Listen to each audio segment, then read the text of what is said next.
ఉన్నది. ఈ రోజున మీ ఇల్లంతా కూడా పరిశుభ్రం చేసుకోండి. అదేవిధంగా ఇంట్లో చక్కగా సాంబ్రాన్ని పగవేసుకొని ఇల్లంతా కూడా సాంబ్రాన్ని పగవేయండి. చక్కగా గుమ్మడికాయని పూజించిన గుమ్మడికాయని ముందు రోజు కానివ్వండి లేదా ఈ రోజు పూజించిన అమావాస్య రోజు పూజించిన గుమ్మడికాయని ఇంట్లో కట్టుకోండి, నిమ్మకాయలు కట్టుకోండి. అదేవిధంగా ఇంటి ముందు ఉన్నటువంటి గుమ్మం ముందు కొబ్బరికాయ మీద కర్పూరం పెట్టి లేదా గుమ్మడికాయ పెట్టి ముందుకు 3 సార్లు వెనక 3 సార్లు దిష్టిబద్ధం పోవాలనుకుంటూ ఆ గుమ్మడికాయని బయట కొట్టేసేసేయండి. నిమ్మకాయ కట్ చేసి పసుపు కుంకుమట్టి చక్కగా ఇంట్లో అందరి పేర్లు కలుసుకొని ఏ దోషాలను కొనుక్కుని ఆ గుమ్మం మీద పెట్టండి. పిల్లలకి కూడా ఇంట్లో దిష్టి తీయండి.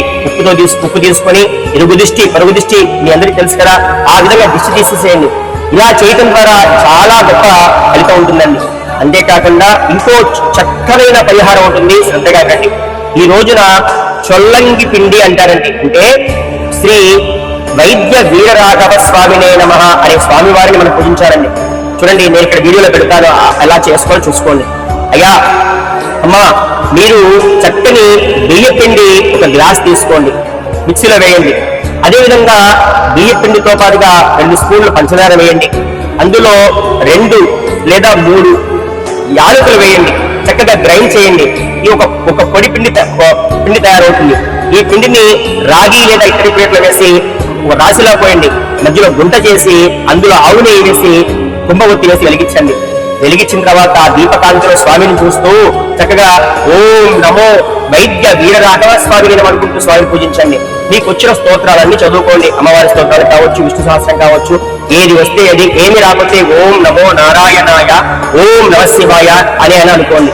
ఇలా దీపం పెట్టి ఆ దీపం కొండకాక ఆ ప్రసాదం మీరు పుచ్చుకోండి. మిగతాది ఆవుడు పెట్టేసేసి ఇబ్బంది లేదు. ఇలా చేయడం ద్వారా మీకు చాలా అద్భుతాలు కలుగుతాయి. నమ్మండి, నమ్మిన వారికి నమ్మినంత పుణ్యం ఈ వీడియోలో ఉంది. అన్ని నిర్దిష్ట తెలుసుకునే మార్గం ఈ రోజు కావున ఈ వీడియోని చక్కగా మీరు అందరికి షేర్ చేయండి. అదేవిధంగా చాలా మంది ఏం చేస్తారంటే మౌనం పాటిస్తారండి. మౌని అమావాస్య అంటే మౌనంగా ఉండడం నేర్చుకోవాలి. వీళ్ళ వరకు ఒక కుదిరితే రోజంతా మౌనంగా ఉండండి, లేదా ఒక 2-3 గంటల సేపు అయినా పూర్తిగా మాట్లాడకుండా ఉండే ప్రయత్నం చేయండి. ఇలా చేయడం వల్ల కూడా ఆ దోషాలు కలిగిపోతాయి శాస్త్రము. ఈ వీడియోని అందరికీ షేర్ చేయండి.